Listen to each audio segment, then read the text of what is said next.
Welcome back to Night Visitors. Alaska is one of the coldest and most dangerous places in America. When massive storms hit, most people lock their doors and wait it out. But some people don't have that choice.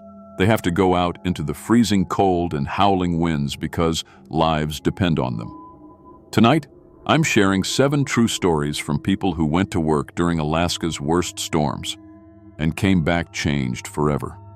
What they saw out there in the white darkness. Some of them still can't sleep at night. These aren't made-up tales.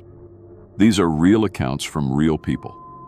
Before we start, hit that subscribe button and turn on notifications because we bring you disturbing true stories every single week. Now let me ask you something. If you saw something impossible during a storm, would you report it? Or would you stay quiet, afraid no one would believe you? Keep that question in mind as we dive into our first story. This one involves a mail carrier, a February blizzard, and something that was waiting for him in the northern lights.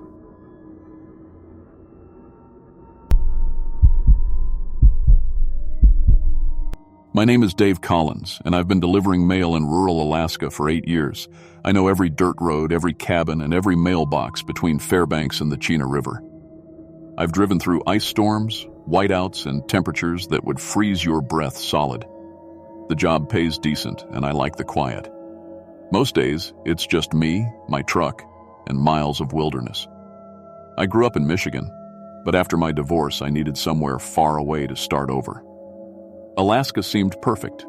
No crowds, no traffic, just honest work delivering mail to folks who depend on me.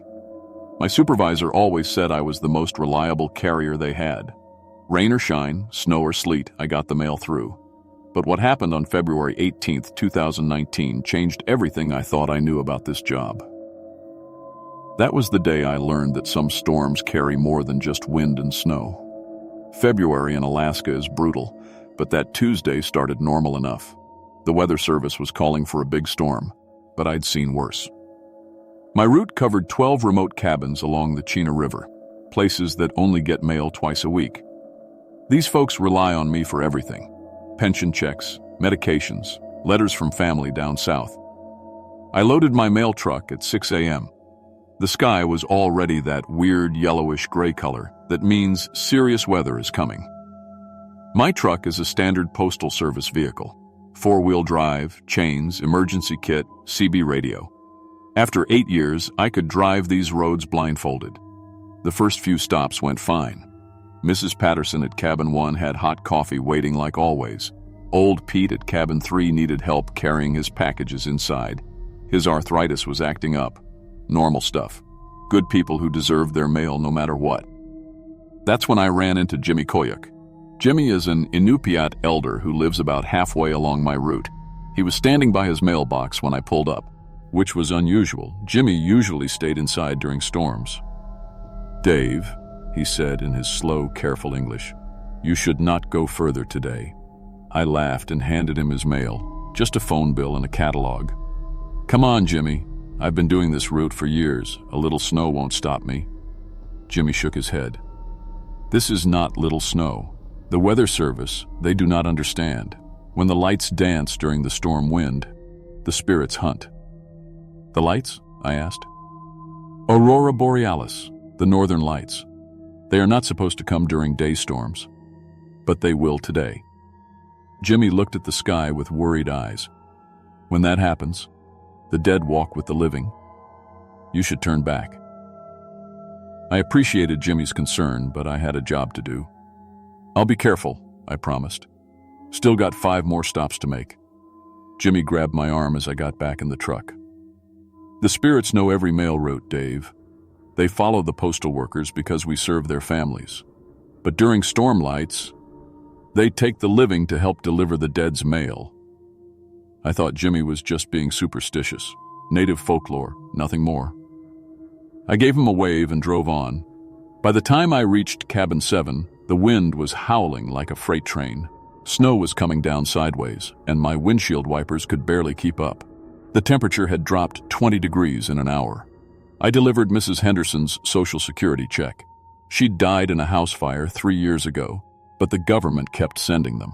Her nephew collected them now. Bureaucracy, you know? That's when things got weird. I was walking back to my truck when I noticed something impossible. The aurora borealis was visible through the storm clouds. Bright green and purple lights swirling overhead, even though it was only 2 p.m. I'd lived in Alaska for 8 years and never seen the northern lights during the day. They are supposed to be a nighttime thing, but there they were, pulsing and dancing in rhythm with the wind gusts. My truck's CB radio started crackling with static. Then I heard voices speaking, what sounded like Inupiat. I don't speak the language, but I'd heard enough from Jimmy to recognize it. The voices sounded urgent, like they were trying to warn someone about something. Every time the aurora flashed brighter, the voices got clearer. I tried adjusting the radio, but the signals weren't coming through normal channels. They seemed to be coming from everywhere and nowhere at the same time. I decided to head back. 5 more cabins weren't worth risking my life. But when I tried to turn around, my truck started sliding on black ice. The storm had made the road completely impassable. I was stuck. The aurora lights kept getting brighter and lower. They were almost touching the treetops now, casting everything in that weird green glow. The temperature inside my truck started dropping, even with the heater running full blast. That's when I saw them, shapes moving through the blizzard. At first, I thought they might be people from the nearby cabins coming to help, but these figures weren't walking normally. They were floating about 3 feet above the snow, gliding between the trees like they weighed nothing. As they got closer, I could see their faces clearly through the windshield. My blood went cold. I recognized them. There was Mrs. Henderson, the real Mrs. Henderson, not her nephew.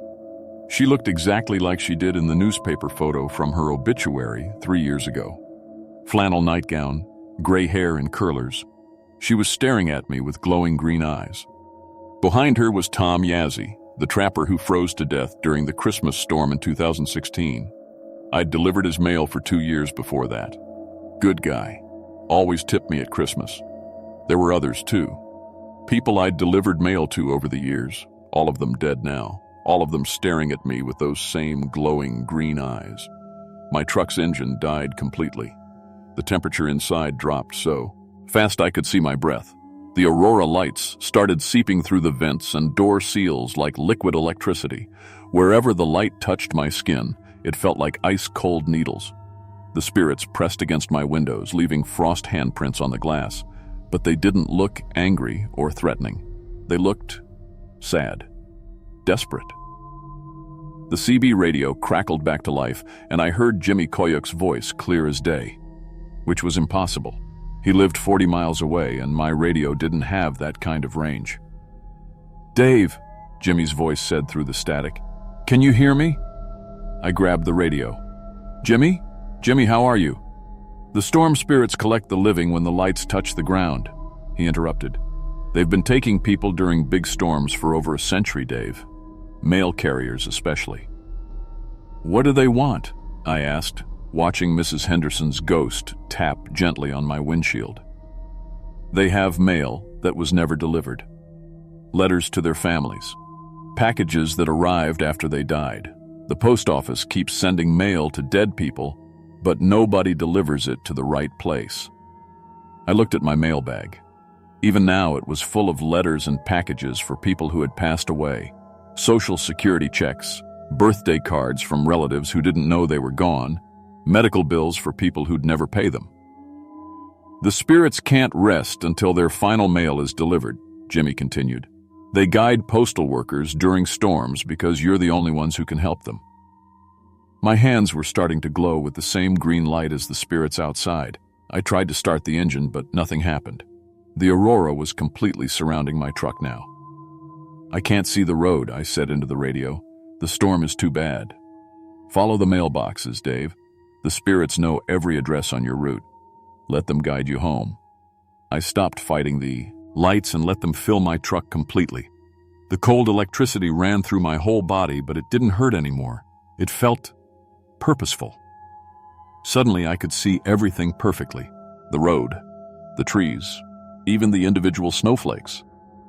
The spirits were floating ahead of my truck now, showing me exactly where to drive. Tom Yazzie led the way, pointing around a massive fallen tree that was blocking the road. Mrs. Henderson showed me a safe path across a creek where the bridge had washed out.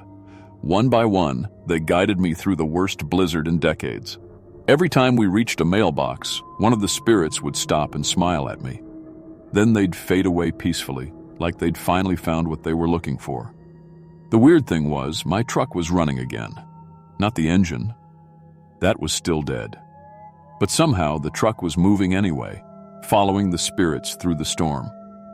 The radio kept playing that strange Inupiat music, and I started to understand what they were singing about.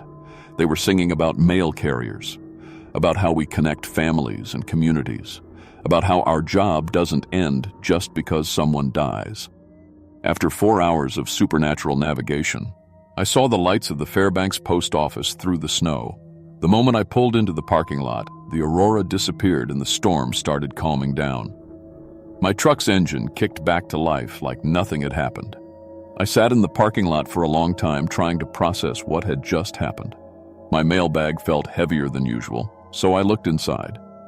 Mixed in with the regular mail were dozens of letters and packages I'd never seen before.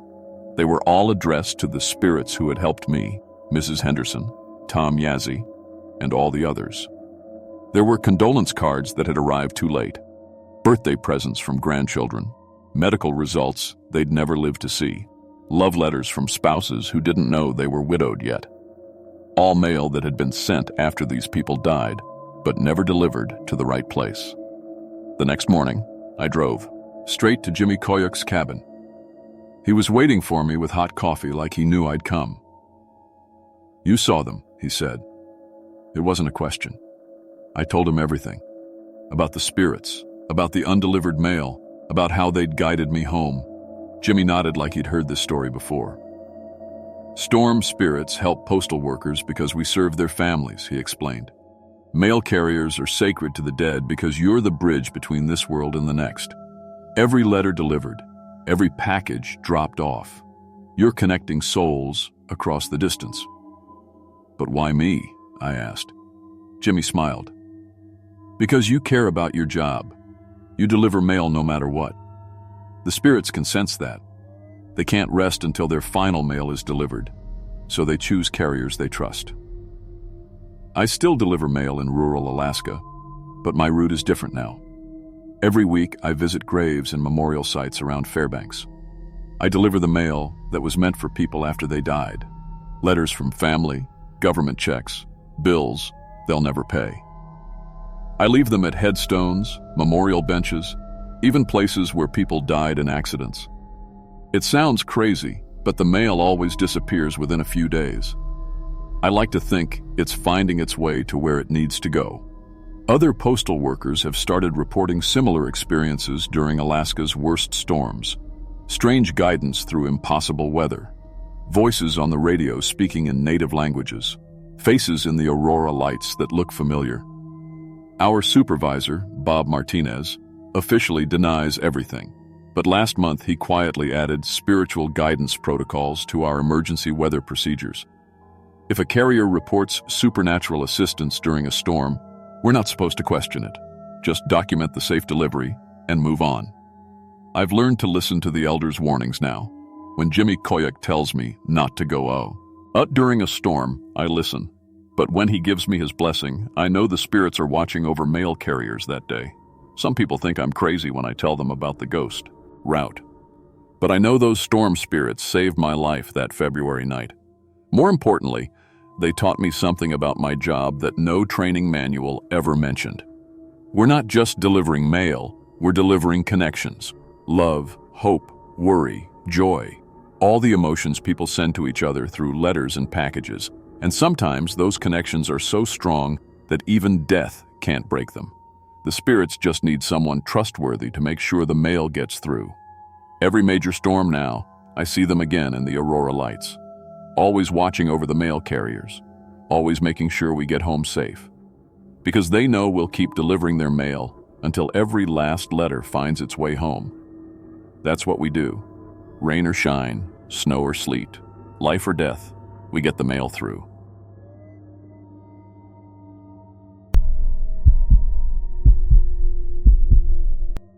My name is Linda Martinez, and I've been driving school bus Route 47 in Prudhoe Bay, Alaska for 12 years. When people hear where I work, they always ask the same thing. How do you drive kids around in one of the coldest, most dangerous places on Earth? The answer is simple. You learn to respect the weather, you maintain your equipment, and you never take shortcuts. These aren't just rules. They're the difference between getting home safe and never coming home at all. I started driving after my husband Miguel got a job at the oil fields. We moved up here from Phoenix in 2009, and let me tell you, nothing prepares you for Arctic winters. But the pay was good, and I liked working with kids. My route covered about 60 miles of some of the most remote roads in North America. I drove children of oil workers, native families from 3 different villages, and support staff scattered across the tundra. My bus was a 2018 Bluebird Vision with all-wheel drive and a diesel engine rated for extreme cold. The state requires special certification for Arctic school bus drivers. You need training in cold weather mechanics, emergency shelter procedures, and Arctic survival. I passed my certification on the first try and renewed it every 2 years without fail. In 12 years, I handled everything the Arctic could throw at me: whiteout conditions, equipment failures, medical emergencies. I once drove through a blizzard for 3 hours to get a diabetic kid to the hospital. Another time, I changed a blown tire in -40 temperatures while keeping 15 kids calm inside the heated bus. The parents trusted me with their children's lives, and I never let them down. But what happened on March 3rd, 2021, changed everything I thought I knew about the dangers we face out here. That day taught me that sometimes the biggest threat isn't the cold or the storms. Sometimes it's what the storms reveal. March 3rd started like any other day. I began my afternoon route at 2:30 p.m., picking up kids from Prudhoe Bay High School. The Weather Service had issued a severe storm warning, but we'd seen plenty of those before. Wind speeds were predicted to hit 90 miles per hour, with temperatures dropping to -50. Bad, but not unusual for March in the Arctic. What made this storm different was how fast it moved in. By 3 p.m., the wind was already howling at 80 miles per hour. The oil companies started shutting down operations across the North Slope, something they only do for the worst storms. My radio crackled with reports of equipment being secured and workers evacuated to shelters.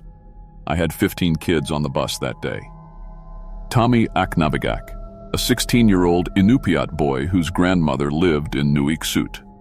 Sarah Williams, whose dad supervised drilling operations at the main complex. The Chen twins from Deadhorse, whose mom worked in logistics. Good kids from families trying to make a living in one of the harshest places on Earth. The bus handled well despite the wind. These Bluebird chassis are built for extreme weather. The all-wheel drive kept us steady on the ice-covered roads, and the diesel engine never missed a beat, even as the temperature dropped to -65. My GPS showed our position clearly, my radio was getting clear signals from dispatch, and all my warning systems showed green. About 20 minutes into the route, Tommy mentioned something his grandmother had told him. She was traditional Inupiat, with knowledge passed down through generations. Grandma says bad storms sometimes bring poison from the oil fields, he said, looking out at the white wall of snow surrounding us.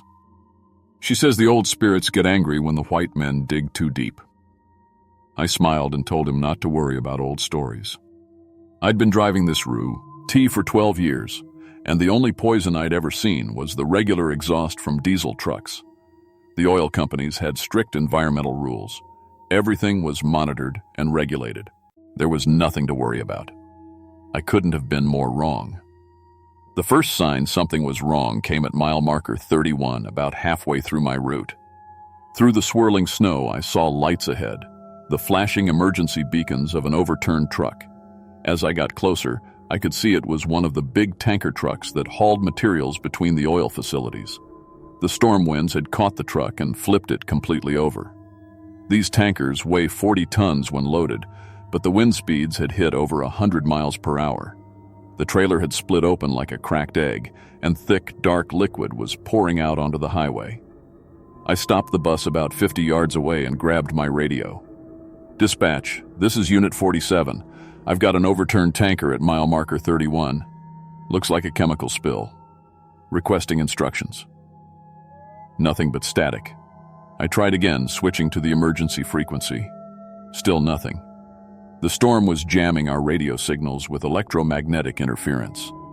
That's when I noticed the smell. Even through the bus's closed ventilation system, I could smell something sharp and chemical. It reminded me of the gas station back in Phoenix, but stronger, much stronger. The dark liquid steaming in the frigid air was spreading across the highway, pushed by the brutal wind. "Mrs. Martinez," said Sarah Williams from the middle of the bus. "That smell, that's not diesel fuel." Sarah knew about oil industry chemicals because of her dad's work. She'd grown up around refineries and processing facilities. When she spoke up about something chemical, I listened. "What do you think it is?" I asked, trying to keep my voice calm so the other kids wouldn't panic. "Smells like hydrogen sulfide mixed with benzene," she said, barely able to speak as the chemical odor got stronger. "Dad says just a few minutes of breathing it can cause brain damage. We need to get away from here, now." I put the bus in reverse, but when I looked in my mirrors, I saw the road behind us was already covered in the spreading chemical. The storm winds were carrying the toxic liquid in all directions. The stuff was actually eating through the asphalt, creating deep holes filled with bubbling black liquid. We were trapped between the overturned tanker and the contaminated road behind us. Within minutes, the situation went from bad to deadly. Tommy Eknavigak started having trouble breathing. His face turned pale, and he was gasping for air like he'd just run a marathon. 2 other kids began vomiting, and I could see their skin was turning red where they'd touched the windows. The toxic fumes were seeping into the bus through our ventilation system. I immediately switched the air circulation to internal only, but it was too late. The chemical was already inside with us.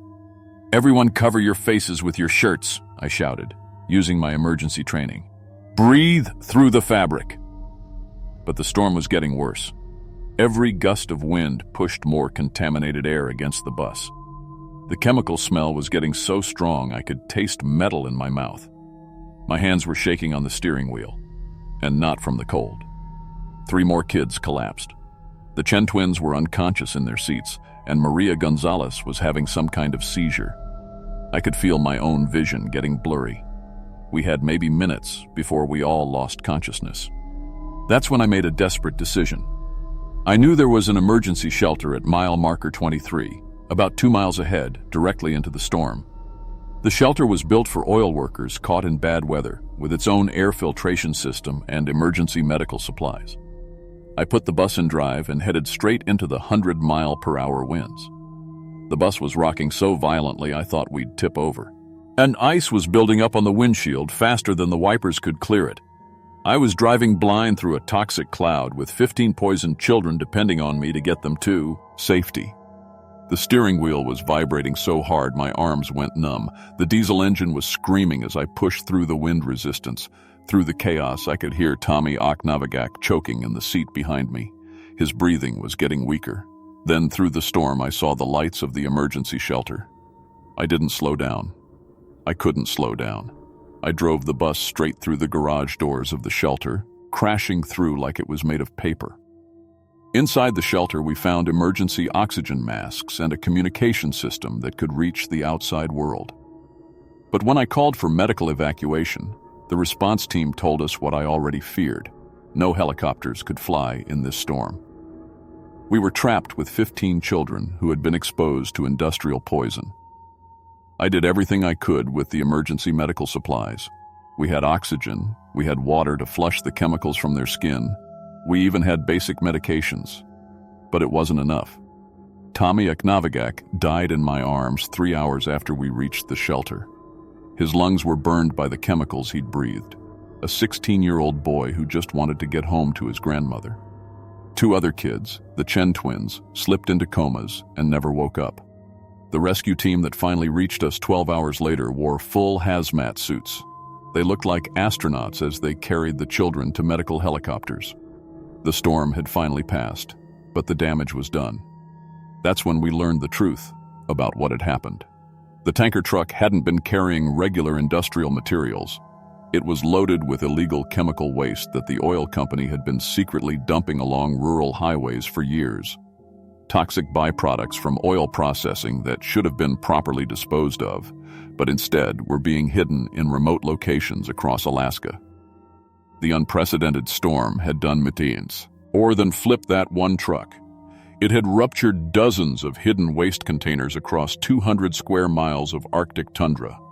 The traditional hunting grounds of 3 native villages were permanently contaminated. The wildlife those families had depended on for generations was poisoned. 7 children from my bus required lung transplants. 5 others have permanent brain damage and will need care for the rest of their lives.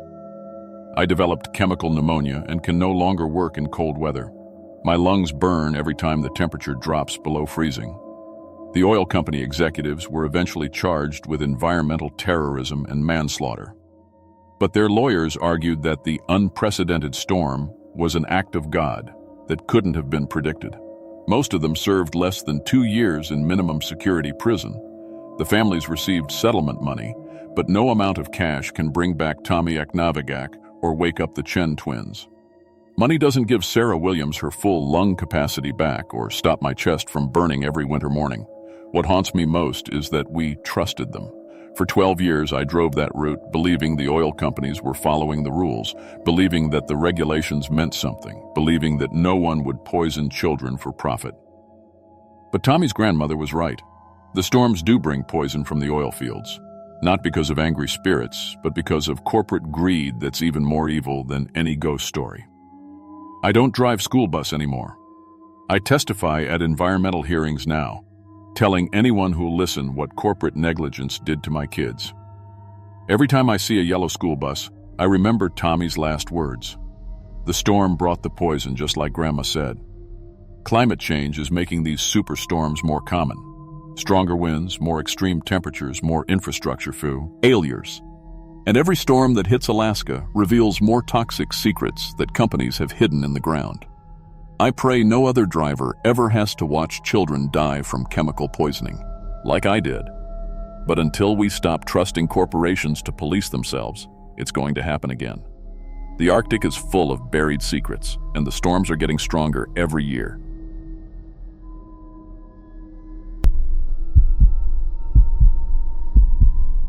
My name is Jake Thompson, and I've been a park ranger at Denali National Park in Alaska for 7 years. I got into this job because I love the outdoors and wanted to protect one of America's last wild places. I've handled grizzly bear encounters, rescued lost hikers in blizzards, and survived weeks alone in the wilderness. I thought I'd seen everything Alaska could throw at me. But what happened during July 2022 changed everything I thought I knew about the land I'd sworn to protect. Some things should stay buried in the permafrost forever. I earned my ranger certification from the National Park Service after studying wildlife biology at the University of Alaska. My supervisor always said I had a gift for reading the land, knowing when something was off in the ecosystem. I'd won commendations for my wilderness rescue work and had been featured in Park Service training videos. My dad was a park ranger before me, and he taught me that our job was to be guardians of places most people would never see. I took that responsibility seriously. Denali covers over 6 million acres of raw Alaskan wilderness. My patrol area included the Toklat River region, some of the most remote country in the park.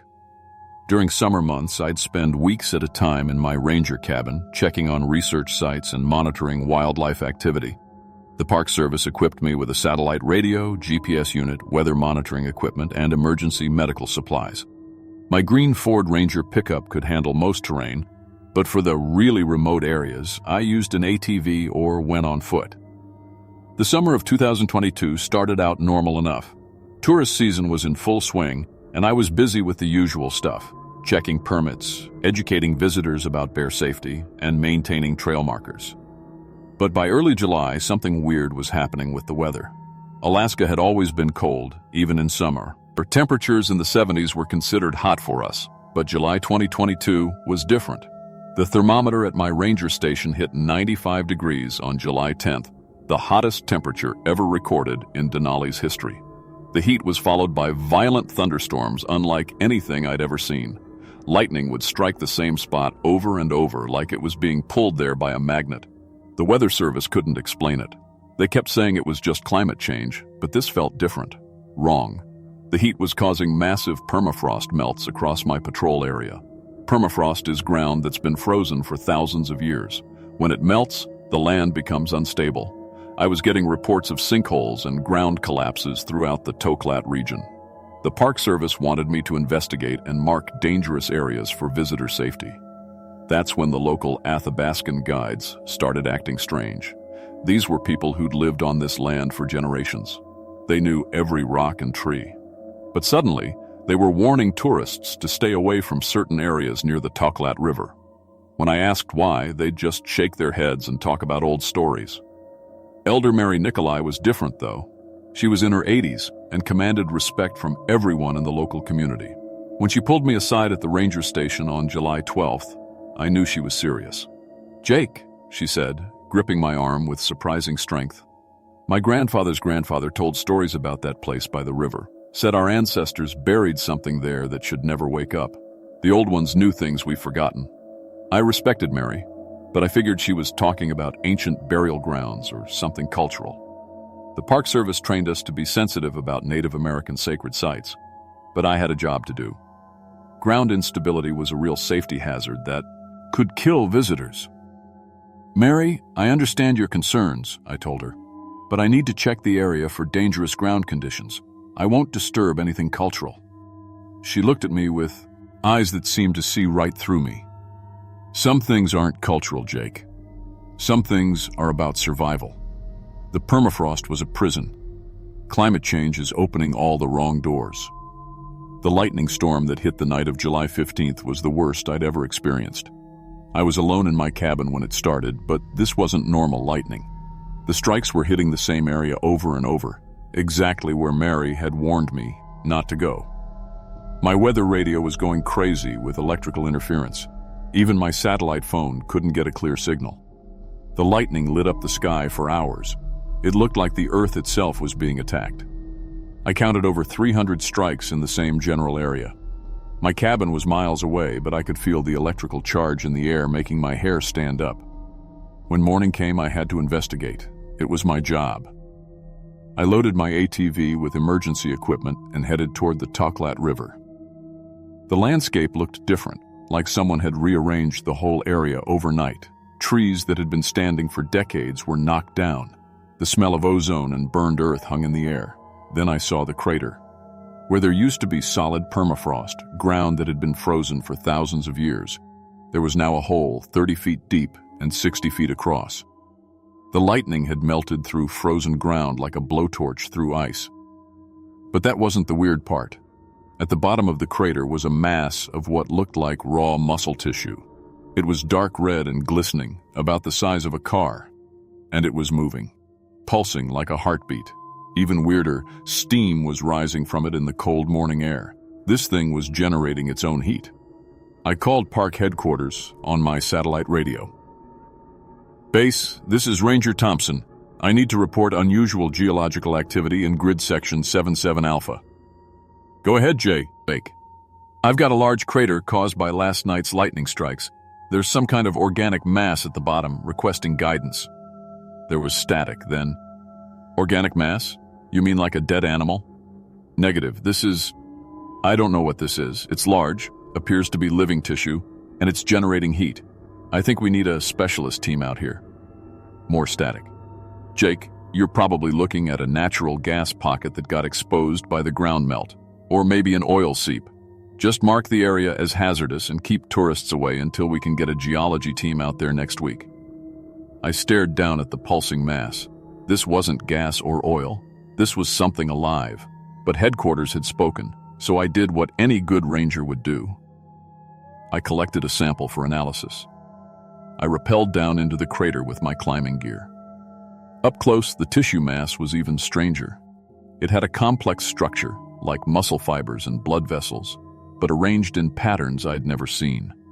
The surface was warm to the touch and seemed to react when I got close to it. I used my sample collection kit to cut away a small piece, maybe the size of a marble. The moment my latex glove touched the tissue, I felt a burning sensation spread up my arm. The sample seemed to fuse with the glove material, like it was dissolving the latex and bonding with my skin underneath. I climbed out of the crater as fast as I could, but the burning sensation was getting worse. By the time I got back to my ATV, my entire right hand felt like it was on fire. I could see dark red patches developing on my skin where the sample had touched me. The drive back to my cabin was a nightmare. The burning sensation was spreading up my arm, but weirdly, it didn't really hurt. It felt more like awakening. Like parts of my body that had been asleep were suddenly coming alive. My skin felt more sensitive, more aware. I radioed headquarters again. "Base, I need immediate medical evacuation. I've had contact with an unknown biological agent." "What kind of contact, Jake?" "Skin exposure. I'm experiencing some kind of reaction. Red patches on my hand and arm, spreading upward." "Any pain or breathing difficulties?"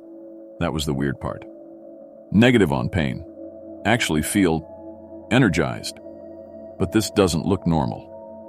"Copy that. We'll have a medical team meet you in Healy tomorrow morning. Can you make it that far?" I looked at my arm. The red patches were definitely spreading, but I felt amazing. More alert and energetic than I'd ever felt in my life.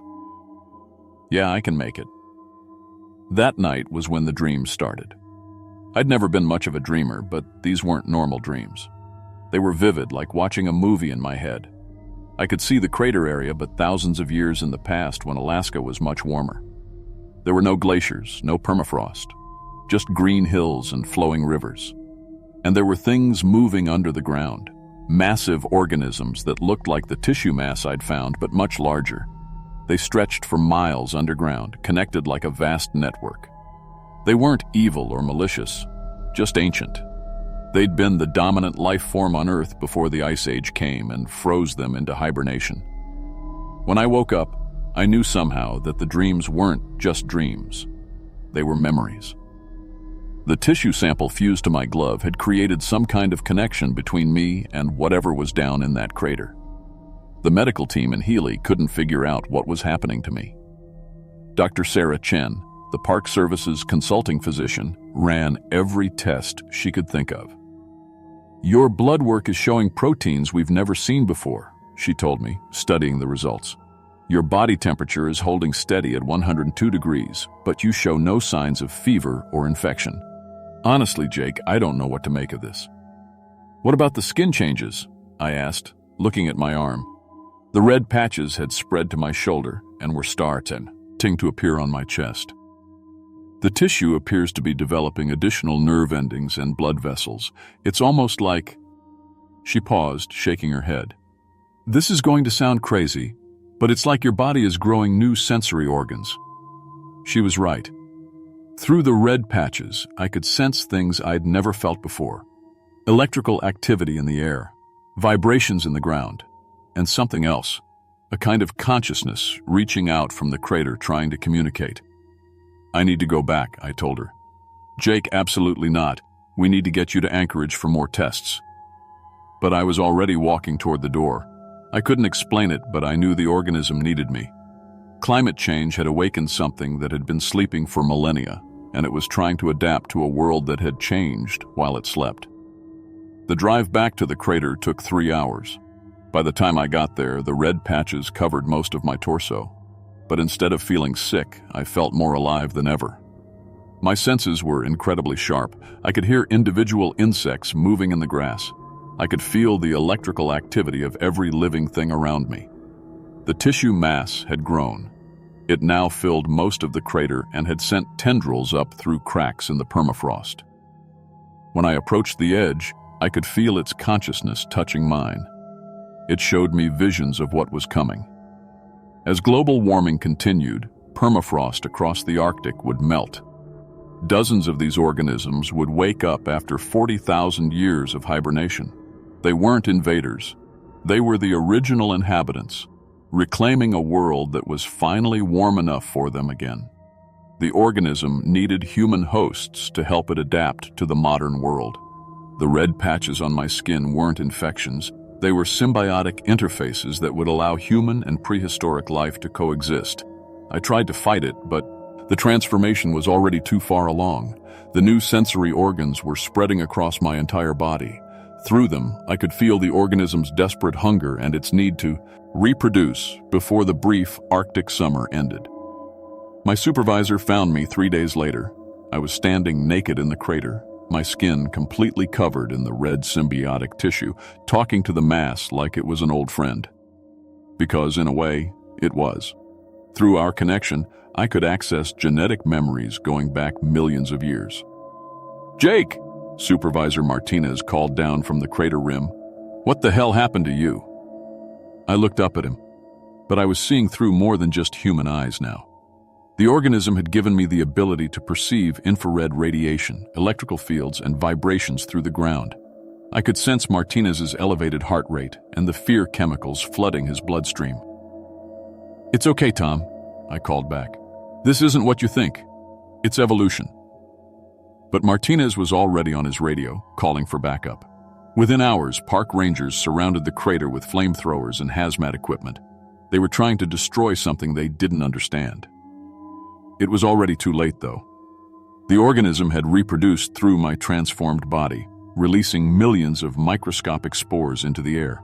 Every time lightning struck the area, which was happening more frequently as climate patterns destabilized, the electrical energy helped the spores mature and spread. The storm winds carried them across interior Alaska. Within weeks, people in Fairbanks, Anchorage, and remote villages were reporting the same red skin patches I'd first developed. The government tried to contain it, but you can't contain evolution. The military cordoned off a 100-square-mile area around the crater and classified it as a biological hazard zone. They built a research facility to study what they called the Denali incident. That's where they keep me now. I retained enough human consciousness to warn them about what was coming, but I'm not Realum, Jake Thompson anymore. I'm something new, part human, part prehistoric organism. Through my enhanced senses, I can feel similar life forms awakening across the Arctic as permafrost continues to melt. The organism isn't evil. It's just trying to survive in a world that changed while it slept through the Ice Age. As global warming accelerates, more ancient life will emerge from the melting permafrost. Some of it will be beneficial, some of it won't. What happened at Denali is just the beginning. The lightning storms are getting stronger and more frequent as Earth's climate becomes increasingly unstable. Each storm provides energy for more organisms to wake up and adapt. I'm kept in containment now, but I can still feel the network growing. Every new host adds to the collective consciousness. We're not replacing humanity. We're offering partnership with something much older and more experienced with climate change. The Ice Age is ending, and Alaska's prehistoric past is becoming its future. I'm no longer Jake Thompson, the park ranger. I'm the herald of Alaska's awakening and the messenger for life forms that ruled this planet long before humans existed. Sometimes the permafrost melts for a reason.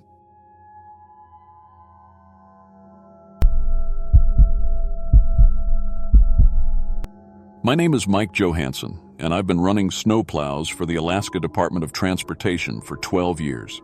Started right out of high school when my dad got me the job.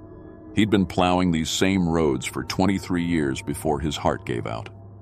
I know every mile of Highway 1 from Anchorage to Wasilla like the back of my hand. Every curve, every bridge, every spot where the wind whips the snow across the road just right to cause a whiteout.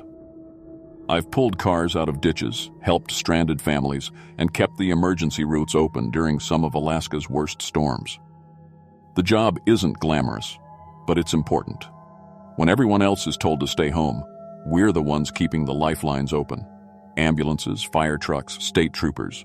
They all depend on us to keep moving when the weather tries to shut everything down. But what happened on February 10th, 2023, during the worst blizzard I'd seen in over a decade, changed everything I thought I knew about my job and about what kinds of monsters hide in Alaska's winter darkness. The National Weather Service had been warning about this storm for 3 days. Category 4, blizzard they called it.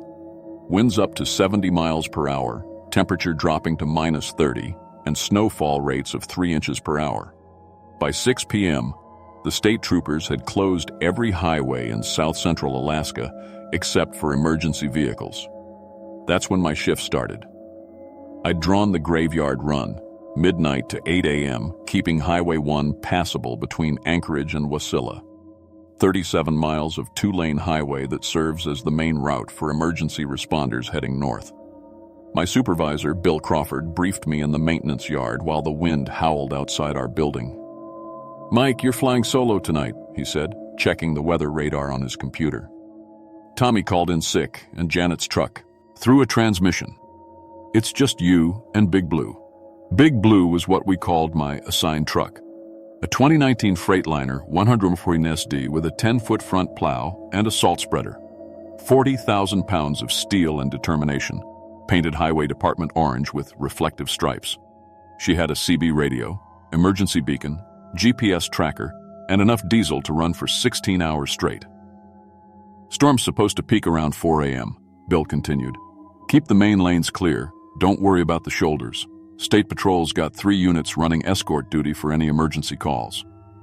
I'd worked storms like this before, but something felt different about this one. Maybe it was the weird green tint to the sky or how quiet the radio chatter was. Usually during big storms, the CB would be full of truckers and emergency crews talking. Tonight, it was dead silent. I fired up Big Blue at 11:45 p.m. and rolled out of the yard. The storm hit me like a wall the second I left the building. Snow was coming down so thick I could barely see past my headlights. The wind was pushing my 40,000-pound truck sideways on the road. My route started at mile marker 45 on the south end and ran north to mile marker 82. 37 miles of keeping the road clear while Mother Nature tried her best to bury it. I dropped the plow blade, activated the salt spreader, and settled in for a long night. The first few hours went normally. Plow, turn around at the end, plow back. The snow was heavy and wet, but Big Blue handled it fine. My headlights cut through the storm, and the yellow strobe beacon on my roof painted everything in flashes of light and shadow. Around 2 a.m., my CB radio started acting up. Instead of the usual static, I was getting weird sounds, like voices talking far away, but I couldn't make out the words. I tried adjusting the squelch and switching channels, but the strange sounds followed me on every frequency. "Must be atmospheric interference from the storm," I told myself.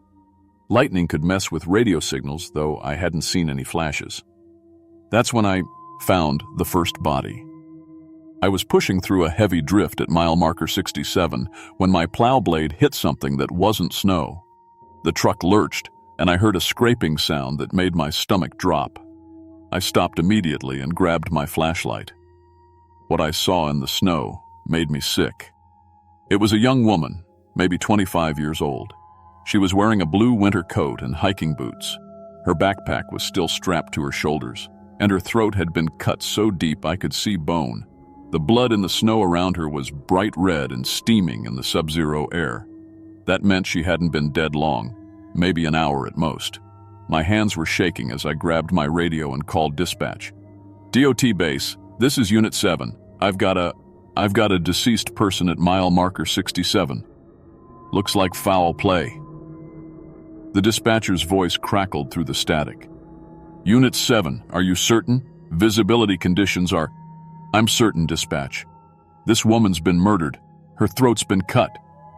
A new voice came on the radio. "State Patrol dispatch. Unit 7, this is Trooper Communications. Secure the scene as best you can and continue your route. We can't get an investigator out there until this storm passes." "Continue my route? There's a dead body here." "We understand, Unit 7. Mark the location and keep plowing. Emergency services take priority during storm conditions." I couldn't believe what I was hearing, but I did what they said. I used orange cones from my truck to mark the spot and kept going. Every few minutes I'd check my mirrors, but the body had already disappeared under fresh snow. 20 minutes later, near the Aurora Lodge exit at mile marker 69, I found another one. This time it was a middle-aged man in a heavy parka.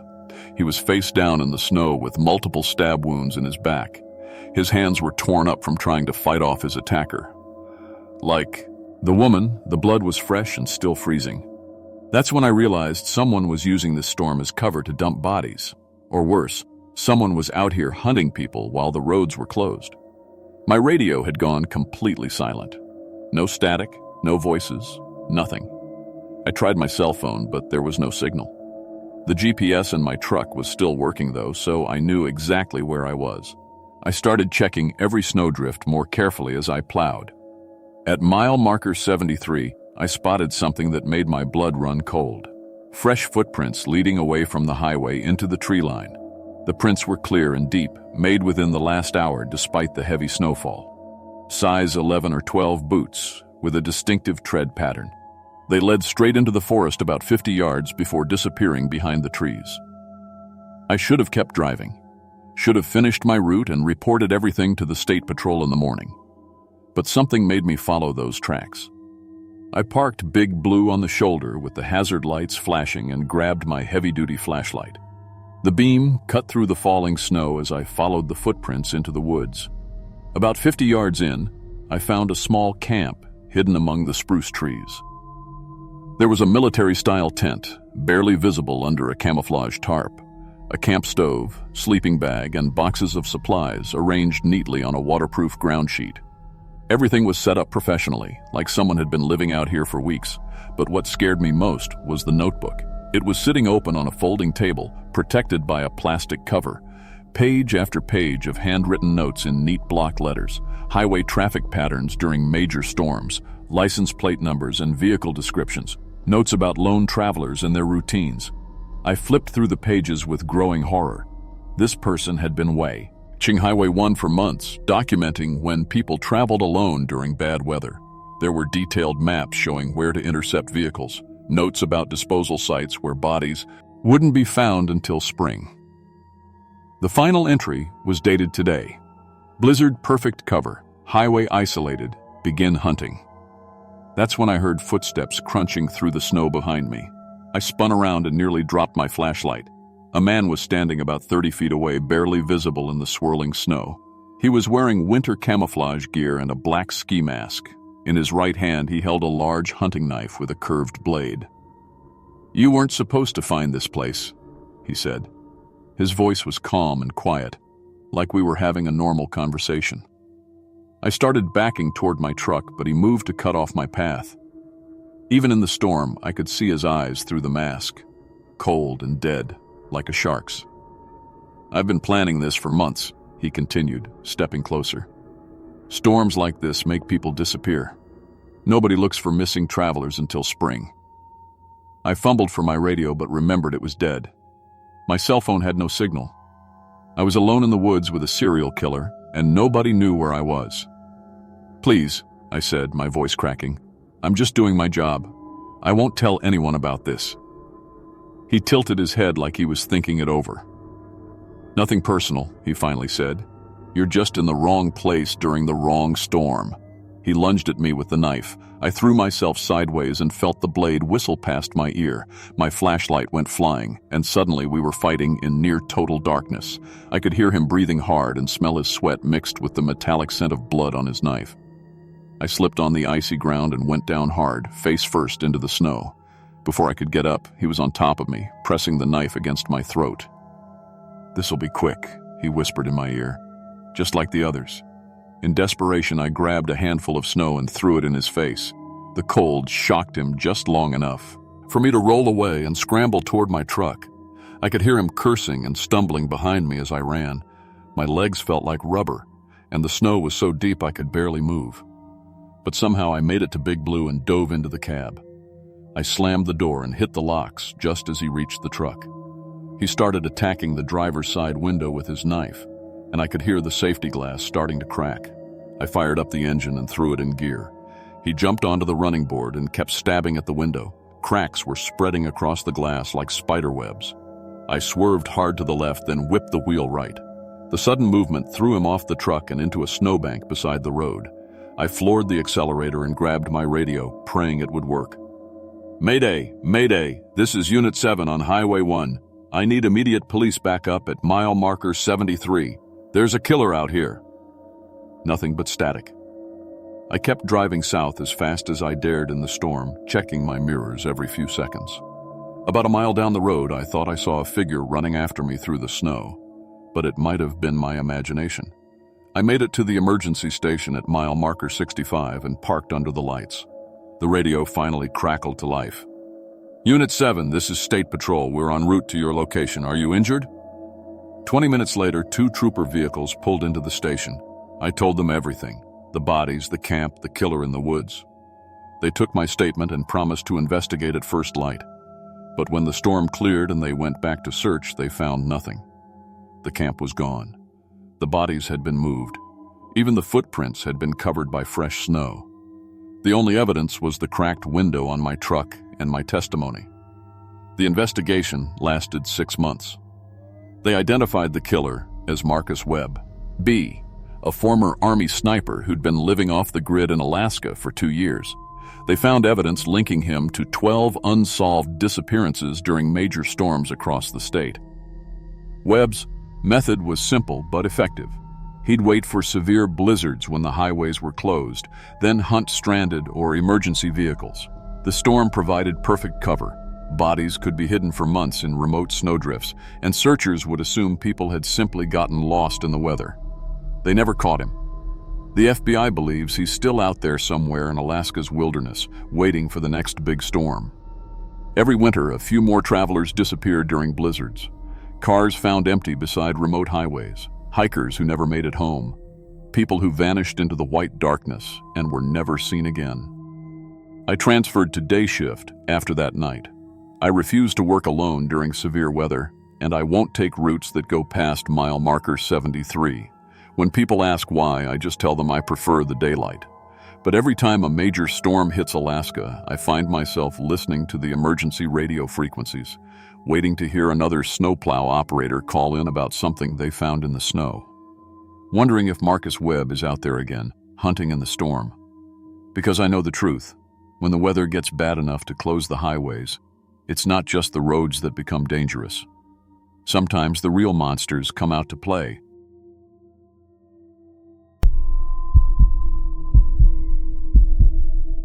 My name is Tommy Nakak, and I've been working maintenance for the Alaska Native Corporation in Kotzebue for 12 years. I fix everything from broken water pipes to damaged fishing equipment. I've worked through blizzards, power outages, and equipment failures that would send most people running. But what happened on April 20th, 2021, during the worst spring storm in decades, changed everything I thought I knew about the waters around our village. Some things in Alaska are older and more dangerous than any broken machine I've ever fixed. Let me tell you about the day I met the Tijuruk. The storm hit Kotzebue on April 19th like nothing we'd seen before. In one day, temperatures swung from -20 to +60 degrees. The wind howled at 80 miles per hour, and the sound of cracking ice echoed across the entire village like gunshots. I've lived here my whole life, and I'd never heard ice break like that before. The Alaska Native Corporation owns the main fishing pier that extends 200 feet into Kotzebue Sound. It's our lifeline for the summer fishing season, and my job was to check for damage after every major storm. The pier is built on concrete pilings driven deep into the seabed, with metal walkways and safety railings designed to handle Arctic conditions. I had my standard toolkit: digital camera, measuring tape, clipboard with inspection forms, and my radio to call back to headquarters. That morning, my supervisor Jake called me at 6 a.m. "Tommy, I need you to check the pier as soon as the wind dies down. Fishing season starts in 2 weeks and we need to know if it's safe." I grabbed my gear and headed out in my pickup truck. The temperature was 30 degrees above normal for April, and I could see steam rising from the ice where the warm air hit the frozen surface. Something felt wrong, but I figured it was just the weird weather making me nervous. My Uncle Joseph stopped me as I was loading my equipment. He's one of our tribal elders, and he still speaks mostly Inupiaq. "Aka, don't go near the water today," he said in English, which he only uses when something is really important. The Tijuruk comes up through the cracks when the ice moves. I'd grown up hearing stories about the Tijuruk, a massive serpent that lived deep under Kotzebue Sound. According to our legends, it was bigger than a blue whale with teeth like broken glass and eyes that glowed in the dark. But I figured it was just folklore to keep kids away from dangerous spring ice. I had a job to do. "I'll be careful, Uncle," I told him. "I'm just checking the pier structure. I won't go on the ice." He shook his head and walked away, muttering in Inupiaq. When I got to the pier, the scene was unlike anything I'd ever seen. The storm had turned Kotzebue Sound into a maze of broken ice floes and open water. What used to be solid ice extending for miles was now a patchwork of floating chunks, some as big as cars, others the size of houses. Dark water showed between them, and I could hear the ice grinding together with sounds like breaking glass. The pier itself looked intact from shore. The concrete pilings were solid, and the metal walkway seemed undamaged. I started my inspection routine, photographing each section and checking the bolts that held the walkway to the pilings. Everything looked good until I got about halfway out. That's when I heard the first sound. It came from underneath the pier, deep in the water. It sounded like a submarine surfacing, with rushing water and creaking metal. But there was something else, a low rumble that I felt in my chest as much as I heard with my ears. I stopped and listened. The sound came again, longer this time, and I realized it was coming from directly below me. I looked down through the gaps in the bow, a walkway, but the water was dark and choppy. I couldn't see anything. My radio crackled. "Tommy, this is Jake. How's the pier looking?" "So far so good," I replied. "About halfway through the inspection. Some weird sounds from the water, but probably just ice settling." "Copy that.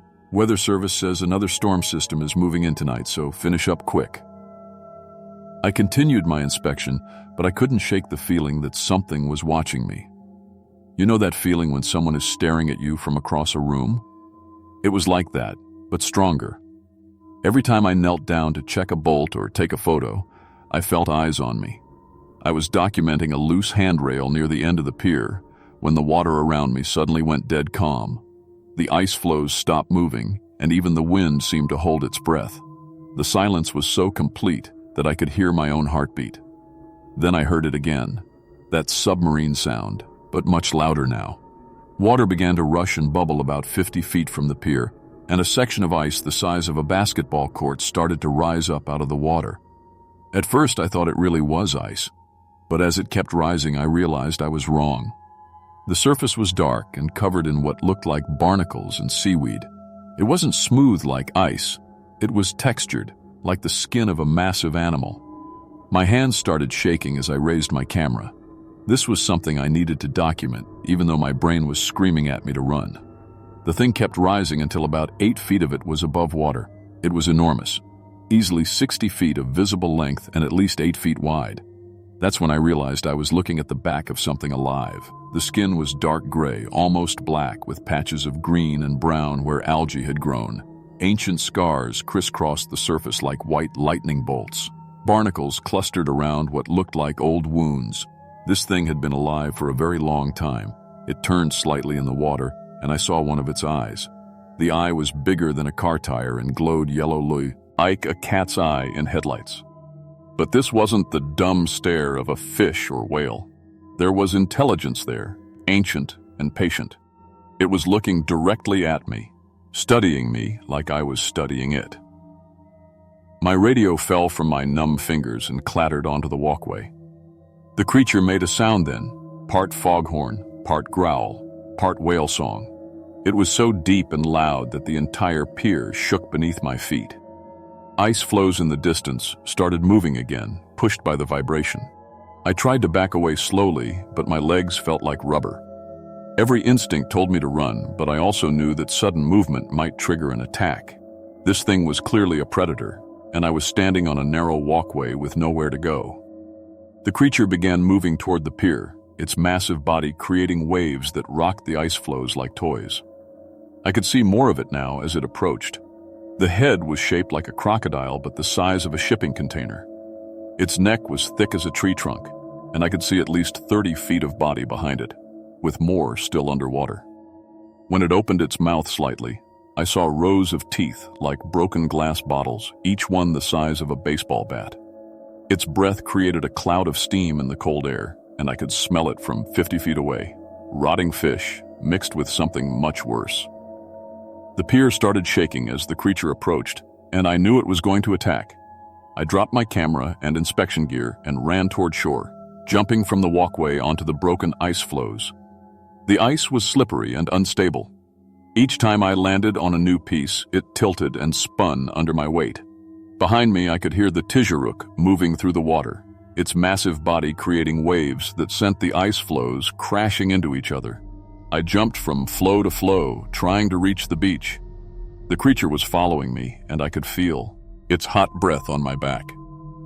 When I looked over my shoulder, its head was completely out of the water, towering 30 feet above me. Water poured off its ancient hide like a waterfall. It lunged forward with its mouth open wide, and I dove behind a pile of driftwood on the beach just as its jaws snapped shut where I'd been standing. The sound was like a car door slamming, and I could hear its teeth grinding against each other as it searched for me. I crawled along the beach using storm debris as cover, trying to get back to my truck. Every few seconds I could hear the Tizharuk thrashing in the shallows, hunting for my scent. The sound of its breathing was like wind through a cave, deep and hollow. When I finally made it to my truck, I drove straight to the community center and called an emergency meeting of the tribal council. My hands were still shaking as I described what I'd seen. Elder Mary Kanguk wasn't surprised at all. The Tizharuk has been protecting our waters for over 1,000 years, she said calmly. It only shows itself when its territory is threatened or during great storms. She explained that climate change was forcing the creature from its deep water home. Rising temperatures and changing currents were pushing it into the shallows where people could see it. The tribal council voted immediately to close Kotzebue Sound to all fishing and boat traffic. We posted warnings at every boat launch and contacted the Coast Guard. But warnings don't always stop tourists. 3 days later, 3 tourists from Anchorage decided our warnings were just native superstition. They hired a charter boat and went out into the Sound anyway. The captain was from outside Alaska and didn't believe in our stories. We found pieces of their boat the next morning, washed up on the beach.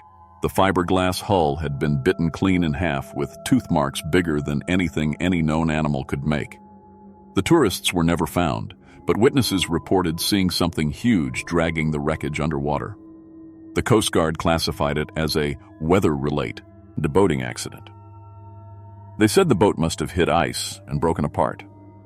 But everyone in Kotzebue knew better. I transferred to interior maintenance work after that.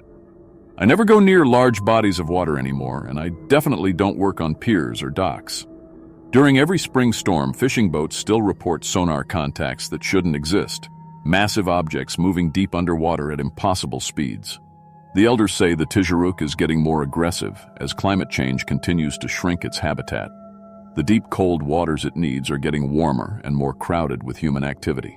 I pray climate change doesn't force it to hunt on land, because if that day comes, there's nothing we could do to stop it. That ancient monster has been protecting these waters since before humans walked this land, and it's not going to stop now.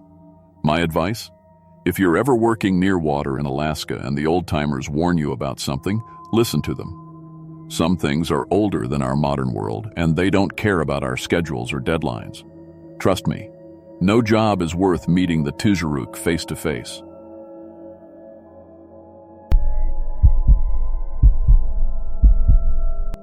My name is Frank Rodriguez, and I've been inspecting pipelines for Trans-Alaska Pipeline Services for 12 years.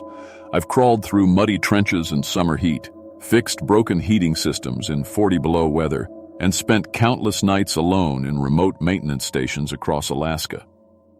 The job pays well, especially with overtime, and someone has to keep 800 miles of pipeline running so America gets its oil. I thought I'd seen everything the Arctic could throw at me. But what happened on January 22, 2021, near Prudhoe Bay, showed me that some things hunt in the cold that aren't in any training manual. That morning, I got the call about storm damage along Section 7, one of the most isolated stretches of pipeline in Alaska. An Arctic superstorm had hit the North Slope 3 days earlier, bringing temperatures down to minus 87 degrees Fahrenheit, the coldest ever recorded in North America. My job was simple. Drive the heated inspection route, check that all heating systems were working, and make sure the oil wasn't freezing in the pipes. In weather that cold, the pipeline could crack if the heating failed for even a few hours.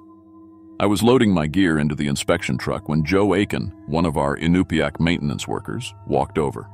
Joe had worked the pipeline longer than anyone, and the old-timer said his grandfather had helped survey the original route back in the 70s. "You sure you want to go out there alone?" Joe asked, checking the truck's engine block heater. "Storm like this brings out things that don't usually hunt near the pipeline." I laughed and threw my tool bag into the back seat. "Joe, I've been doing this for over a decade. What's going to hurt me in my heated truck?" Joe's expression didn't change. "The adlet hunt when it gets this cold. Half man, half wolf, all hungry. My grandfather saw them during the winter of 1971. Tracked a repair crew for 3 days." I'd heard Joe's stories before, local legends about dogmen that supposedly lived in the deep Arctic. Good campfire tales, but I had bills to pay and needed the overtime money. "I'll be fine, Joe. Radio's working, truck's in good shape, and I'll be back before dark." Joe shrugged and handed me an extra emergency flare. "Just remember, if you see tracks bigger than a dinner plate with both paw pads and toe prints, don't stop to investigate." The drive started normal enough.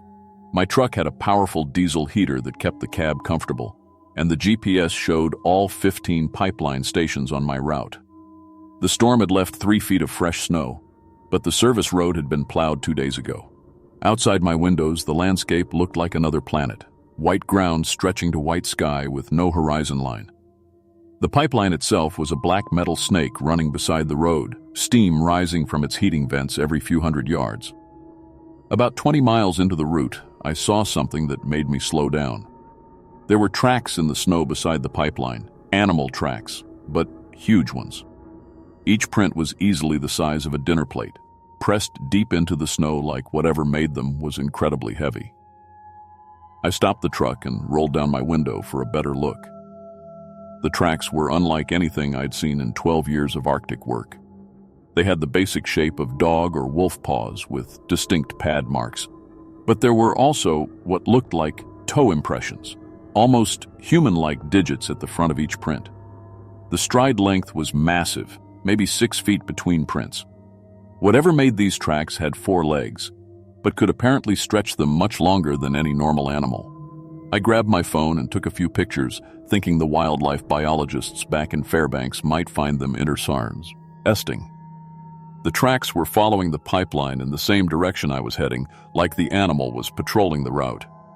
I rolled up my window and kept driving, but something about those prints bothered me. They were too big, too deep, and too organized.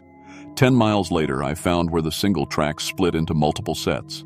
Now there were at least 6 different trails, all the same impossible size, spreading out in different directions from the pipeline. It looked like a pack had met up at this spot, then separated to cover more ground. I'd seen wolf packs coordinate their hunting, but never with tracks this size or this deliberate pattern. That's when my truck radio started acting up. Instead of the usual static and occasional chatter from other pipeline workers, I was picking up sounds that made my skin crawl. Low howling noises, but not like any wolf or dog I'd ever heard. These howls had an almost human quality, like someone trying to talk while growling. The sounds came in patterns, like they were communicating with each other. I switched to different radio channels, but the howls kept breaking through. They seemed to be coming from multiple locations around me, sometimes close, sometimes distant. I tried calling back to base, but all I got was static mixed with those disturbing vocalizations. Pipeline Station 12 was about halfway through my route, a small automated facility that monitored pressure and temperature for a 50-mile section of pipe. I pulled up to the building and parked near the entrance, grateful for the chance to warm up and check my equipment in a heated space. The station was basically a one-room building with computer terminals, diagnostic equipment, and an emergency supply locker. I ran my standard checks, oil pressure normal, heating system operating at full capacity, no alarms or warning lights. Everything looked good on paper, but I couldn't shake the feeling that something was watching me. The building had windows on 3 sides, and I kept glancing outside at my truck sitting in the snow. That's when I heard T. He scratching sounds on the roof. At first I thought it might be ice shifting or wind blowing debris, but the sounds were too rhythmic, too deliberate. It sounded like multiple sets of claws moving around up there, testing the roof structure. The scratching moved from one end of the building to the other, then back again. I looked out the front window toward my truck and froze. There were eyes reflecting in my headlights. Yellow eyes, much too large and too high off the ground to belong to any normal Arctic animal. As I watched, more eyes appeared. They were circling the building, staying just at the edge of the light. I grabbed the emergency rifle from the safety locker and made sure it was loaded. Through the side window, I got my first clear look at one of the creatures. It was massive, easily 7 feet tall when it reared up on its hind legs, which it did with disturbing ease. Its body was built like a wolf's, but much larger and more muscular. The fur was thick and pure white, perfect camouflage for the Arctic snow. But the face was what made my hands shake. It had the elongated snout and sharp teeth of a wolf, but the eyes were unmistakably intelligent. Not animal cunning, but human-like awareness. The creature pressed its face against the window glass, and I could see its breath fogging up the surface.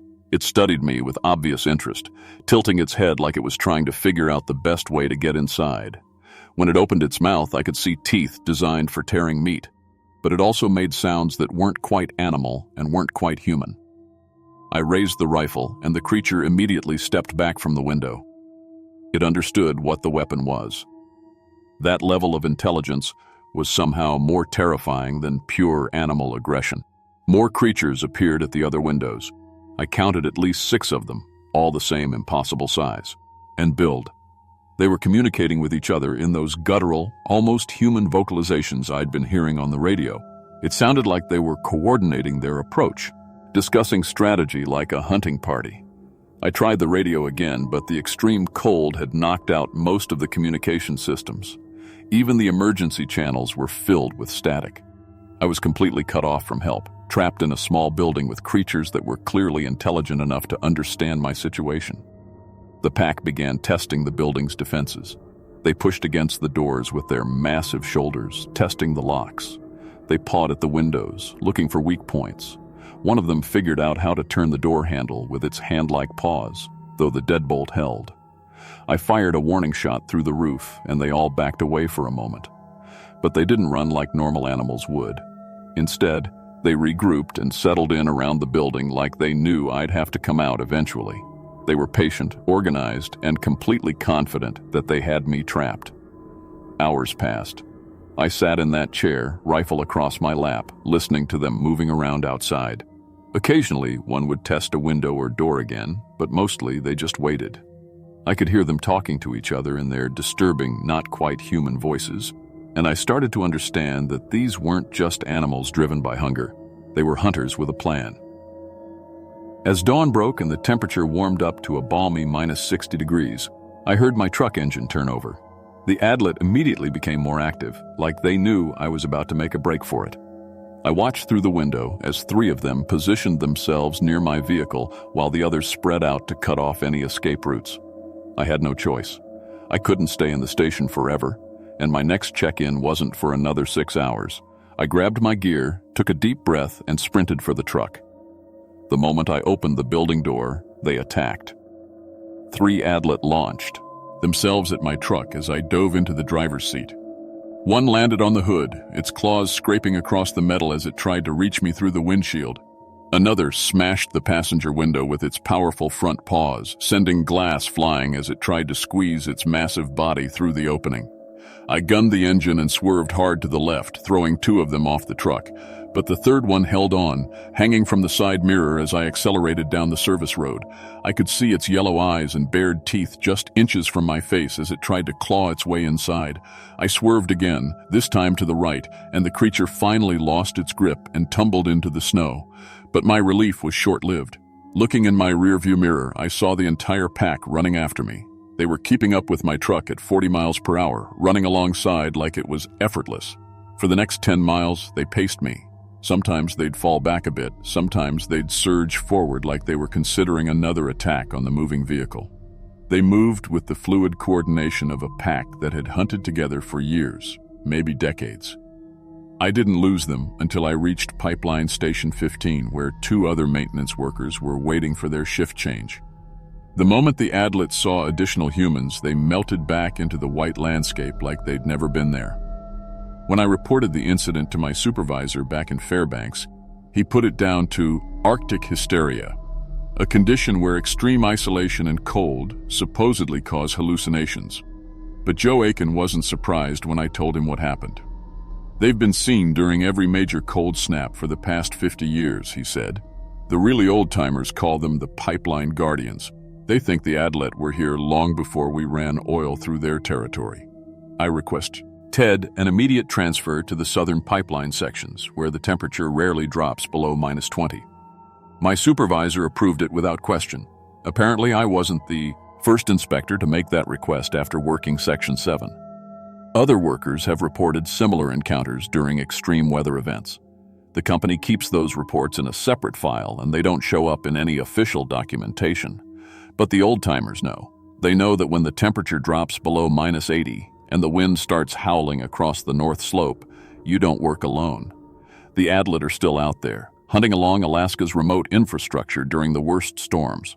They're patient, intelligent, and perfectly adapted to conditions that would kill a human in minutes. And somewhere in the corporate files of Trans-Alaska Pipeline Services, there's a growing collection of incident reports that will never see the light of day. I still work for the pipeline company, but now I stick to the southern routes where the biggest threat is a mechanical breakdown, not something with yellow eyes and human intelligence that hunts in packs. Because I learned that day that there are things in the Arctic that have been there much longer than our pipelines, and they don't appreciate the intrusion. If you ever find yourself working alone in the extreme Arctic cold, remember Joe Aiken's warning. If you see tracks bigger than dinner plates with both paw pads and toe prints, don't stop to investigate. Just keep moving, stay near other people, and pray the temperature warms up soon. The Adlet are patient hunters, and they never forget a scent.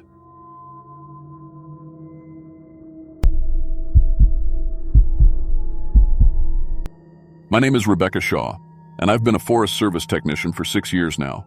I work for the U.S. Forest Service up in Alaska, checking water quality and keeping track of how healthy our lakes and rivers are. I've seen bears, wolves, and even a few moose that got a little too close for comfort. I've worked through blizzards, dealt with broken equipment in the middle of nowhere, and spent weeks alone in the wilderness. But what happened on September 8, 2020, near Iliamna Lake, changed everything I thought I knew about what lives in Alaska's deep waters. That day, I came face to face with something that science can't explain. I got my degree in environmental science from the University of Alaska, and I chose this job because I love being outdoors and protecting our wild places. My supervisor always said I was one of the best at getting accurate readings, even in tough conditions.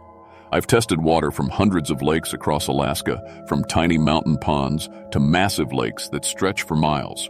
I know what normal looks like. I know when fish populations are healthy, when algae levels are right, and when pollution might be creeping in. That's why what I saw at Iliamna Lake was so impossible to ignore.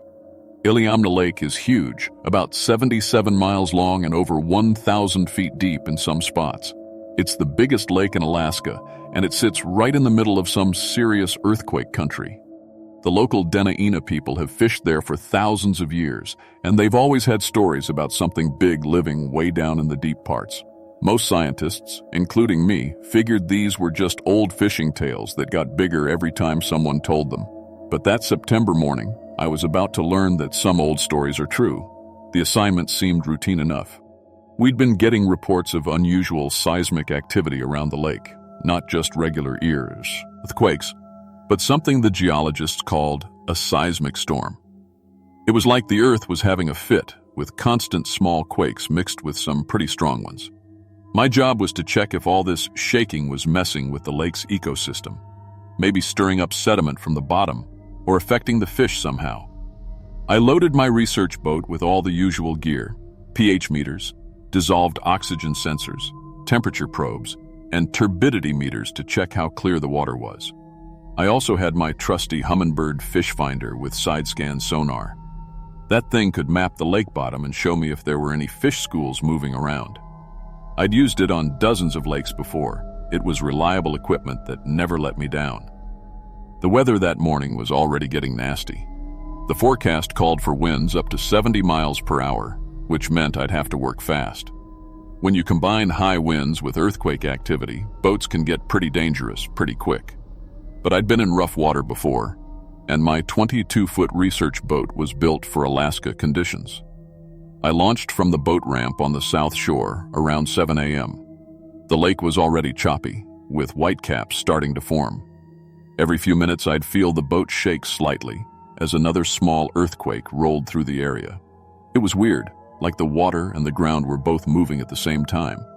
The local fishermen who were getting ready to head out looked worried. One older guy, Viktor Kvasnikov, walked over to my boat before I left the dock. "You sure you want to go out there today?" he asked, squinting at the dark clouds forming over the lake. "The elders say the big storms wake things up that should stay sleeping." I thanked him for the concern, but explained that I had water samples to collect and couldn't wait for perfect weather. Fish and wildlife needed this data to see if the earthquakes were causing any environmental damage. Victor just shook his head and walked away. At the time, I thought he was just being an overly cautious local. I should have listened. I motored out to my first testing site about 2 miles from shore. The water was getting rougher, but nothing I couldn't handle. I dropped anchor and started taking readings. The pH levels were normal, oxygen was good, temperature was what I'd expect for early September. Everything looked fine on the surface, but when I turned on the fish finder, that's when things started getting strange. The sonar was showing the lake bottom clearly, about 400 feet down at this spot. But there was something else on the screen, something moving. At first I thought it might be a school of large fish, maybe salmon heading upstream. But the contact was huge, way bigger than any fish I'd ever seen on sonar. The display showed something over 200 feet long, moving in a pattern that didn't make sense for fish. It wasn't swimming randomly like a school would. It was moving back and forth in deliberate lines, like it was patrolling or searching for something.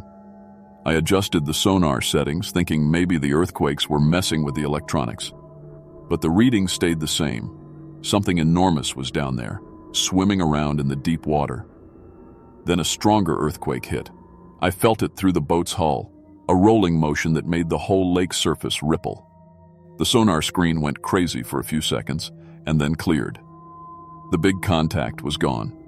I figured whatever it was had swum away, spooked by the earthquake. I went back to taking water samples, trying to focus on my job. But I kept one eye on that sonar screen. About 20 minutes later, the fish finder lit up again. This time, the contact was closer, maybe 100 feet below me, and it was rising. That's when I saw something that still gives me nightmares. The water next to my boat started to bulge upward, like something massive was coming up from the deep. Then, about 50 yards away, this huge dark gray fin broke the surface. I'm not talking about a regular fish fin. This thing was at least 20 feet tall, sticking straight up out of the water like a shark fin, but way, way bigger. The fin stayed up for maybe 10 seconds, then slipped back under the water. But the wake it created when it went down nearly swamped my boat. Waves rolled out from where it had been, rocking me so hard I had to grab the gunnels to keep from falling overboard. My heart was pounding. I'd never seen anything like that in 6 years of lake work. The biggest fish in Iliamna Lake were supposed to be salmon and lake trout. Nothing that could create a fin that size. I started the engine, thinking I should head back to shore and report what I'd seen. But as I began to turn the boat around, I felt something bump the hull from underneath. It wasn't a small bump, like a fish hitting the boat. The entire 22-foot boat lurched upward, like something enormous had lifted it from below. For a terrifying few seconds, I was suspended above the water surface, looking down into the lake. That's when I saw the eye. Through the clear water, maybe 30 feet down, there was an eye looking up at me. It was easily 6 feet across, bigger than my boat's steering wheel. And it wasn't the dead black eye of a fish. This eye had intelligence in it.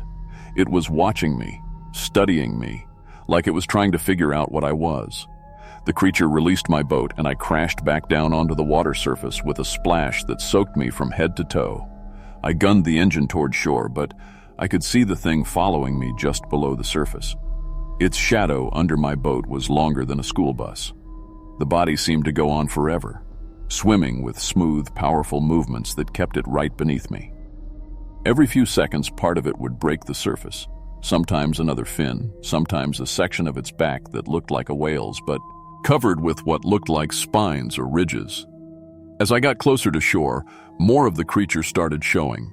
I could see its tail fin, which was horizontal like a whale's tail, but covered in sharp spines that looked almost prehistoric. The whole thing moved like a whale, but it looked like something from the age of dinosaurs. I was about 200 yards from the boat ramp when the creature decided to surface completely.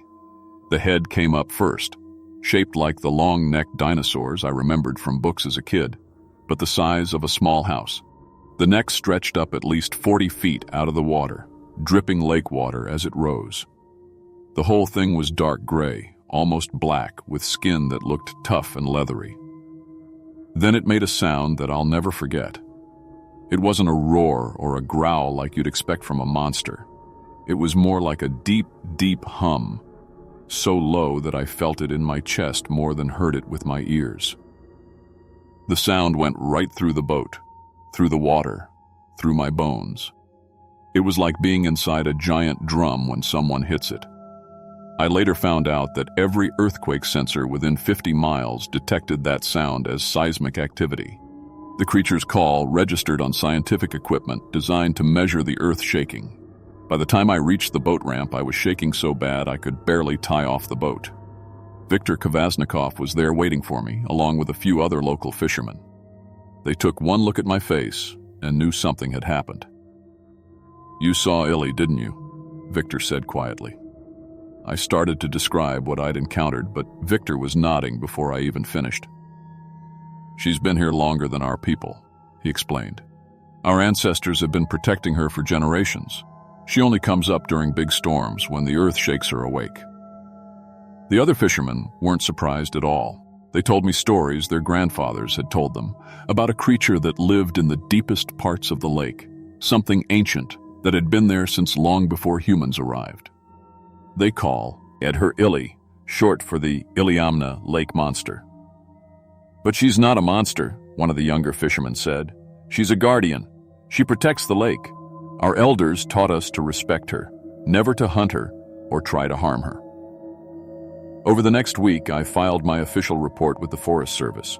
I included all my water quality data, which was completely normal, by the way, but I also included my sonar readings and a description of what I'd seen.